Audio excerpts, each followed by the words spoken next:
We live in an age where social media is like a big deal. But I usually say not everything has to find its way on social media. True. Especially for us, we delay things. Like, by the time we got married, we started putting photos like a month after. You know, or when we got our first kid, we started putting things a month or 2 months after. Sometimes just take some time back, analyze process everything that has happened before you decide that, okay, now this is something we are willing to share with the public. Obviously, you have people in your life that are more important to you than social media people. These are probably your parents, close relatives. If you're church people like us, probably your pastor is also involved in these certain things. So before information goes out into the public, do these core people know about it? These inner circle people, the people you value, are they aware of these things? So I would rather you let them know first. Once they are comfortable and there's nothing pending to sort out, now it can go to the public. Because I think the disadvantage is that nowadays we value the public first, and then now we give the people who really care later. Yeah. And the people in the public really don't care. To them, you're just giving them something to talk about, and that's it.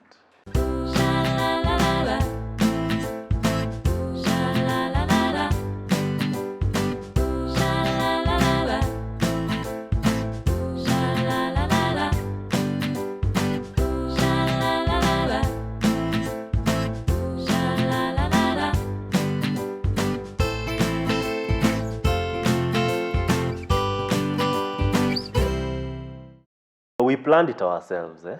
Yes. Yeah, because we really wanted to be involved in the process. It was exciting for us.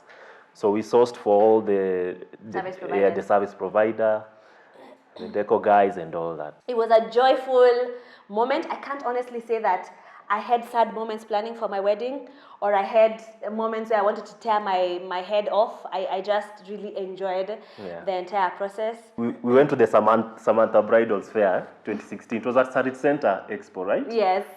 And I remember there was this challenge that anyone who comes and shares their proposal story wins something. Yeah, we really wanted to. And I really wanted to come and share, but I was so nervous. And I knew, we would have easily gotten that one. There was a honeymoon and there was a photography. You would have won a photography package or something. Yeah, it was like a good package that every wedding person would want to like save on that and win that voucher. It was, we were actually there. Seeing different providers offering different things, it makes you realize, oh, okay, so I don't necessarily have to have mine this way. I can probably combine it this way. And it also worked to advantage, especially with the deco, because the thing with Marulamana is that there's a lot of trees. So we just saw some of the decos that were at the fair, and I was like, suppose if we use some of these trees as part of our deco, which makes it easier. So for us, it's the perspective, the possibilities that you can use with different services, plus what comes naturally. Because you never know where to start when you start a wedding. It's actually overwhelming. The moment you're now engaged, you're like, where do we start from? What is the first thing that you need to get? But going there, and they're like, oh wow, there's deco. Oh wow, there's photography. There's printing of this and this and that.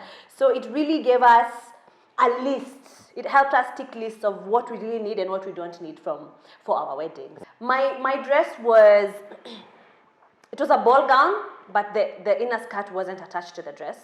So it was just a ball gown, but I got the inner skirt because I wanted it to be that big, but it didn't come with the inner skirt itself. So I got it from a shop called DIY.co.uk. It's an online store. I imported it. And it wasn't pure white, it was ivory. If anything, I wanted to have it made in Kenya and have different colors within the layers of the gown. So I wanted ivory on top, and then the inner thing could be burgundy. I really wanted to go all out. And I remember just having this conversation with my mother in lunch. She was like, no, you should have a white gown. You know, I've never seen people wearing colored gowns. I'm like, Mommy, you've not even seen people wear black gowns to them. I'm like, what? No. So she already said, no, you're having a white gown. But I really loved the ivory aspect of the gown and the floral, the net aspect of the gown had a lot of, it was really, I loved it so much because I saw it on a bride online. and then decided to order it. I know the risk of also ordering something that, and then when it comes, you're like, oh, this is not what I wanted. And it's the only dress that I tried out. I never went around trying out dresses around Nairobi, so I just saw it and I'm like, this is the gown that I want, and then bought it. I remember when it came to the veil, I decided not to wear a veil. I wore a mask instead, because I mean, just being creative, so I just had a masquerade mask. And then did a bit of stuff on it, just make it a bit more bridal, because masks are not for weddings, they're just for parties.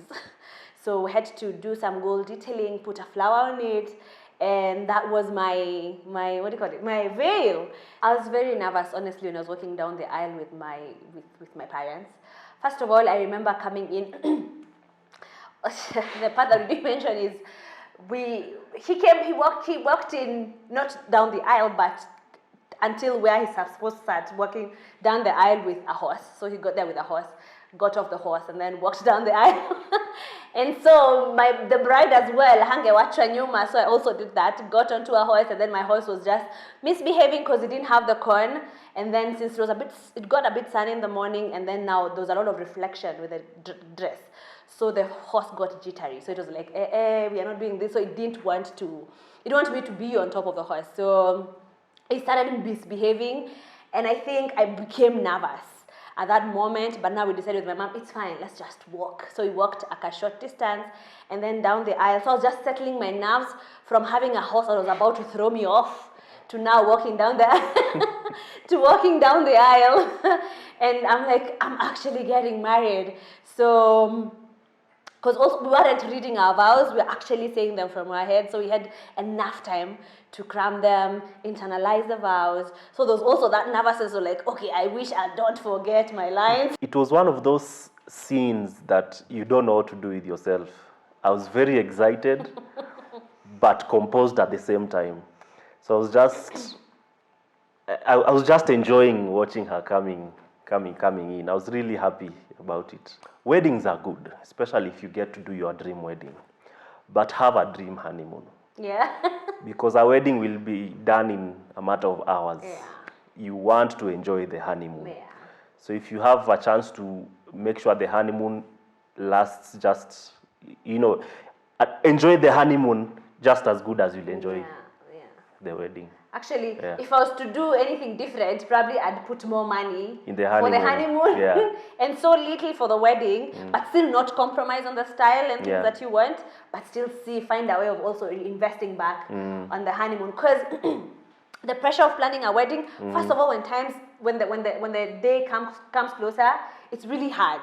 And I think the honeymoon itself is a place of rest and now getting to know each other, because you're like, we are done with service providers, we are done with paying deposits, we are done with waiting and the nervousness of will the day turn out as it should have done, will it rain, So it will be important if you have enough to also invest in your honeymoon. Yeah. And try be as creative as possible. Sometimes it's not about spending so much, it's about just being creative with what you have.